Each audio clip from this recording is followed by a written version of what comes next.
নড়াইলে বোরো ধান রোপণে ব্যস্ত কৃষকরা। প্রতিদিন সকাল থেকে সন্ধ্যা পর্যন্ত চলছে বোরো ধান রোপণের ব্যস্ততা।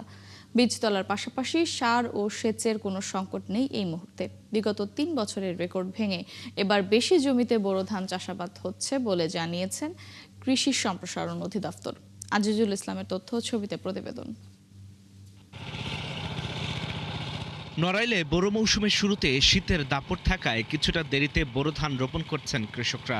বর্তমানে ধানের চারা, সার, কীটনাশক ও সেচের কোনো সমস্যা নেই, তাই প্রাকৃতিক দুর্যোগে না পড়লে এবার ভালো ফলনের আশা করছেন চাষিরা।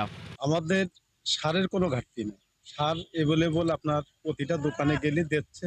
সার আছে অ্যাভেলেবেল, কিন্তু দাম তো মেলা বেশি। ঠান্ডা লাগুক আর শীত লাগুক আর যাই লাগুক, সার তো বেশি দাম দেওয়া যাচ্ছে, বেশি আছে, কিন্তু সার থেকে কি হবে? ধানের দাম যদি একটু কম না দেয়। জেলা কৃষি কর্মকর্তা জানিয়েছেন, সময় মতো কৃষকদের সার, বীজ ও কীটনাশক সরবরাহ করায় স্বস্তিতে বোরো ধান রোপণ করছেন তারা। চলতি বোরো মৌসুমে সারের কোনো সংকট হবে না। কৃষকরা ন্যায্য মূল্যে তাদের পরিমিত সার পাবেন এবং সেই পরিমিত সার তারা ব্যবহার করে অধিক ফলন পাবেন বলে আমরা আশা প্রকাশ করছি। এবছর নড়াইলে 50,297 হেক্টর জমিতে বোরো ধান চাষের লক্ষ্যমাত্রা ধরা হয়েছে, যা বিগত ৩ বছরের থেকে 67 হেক্টর বেশি। আল ইমরান, ৭১।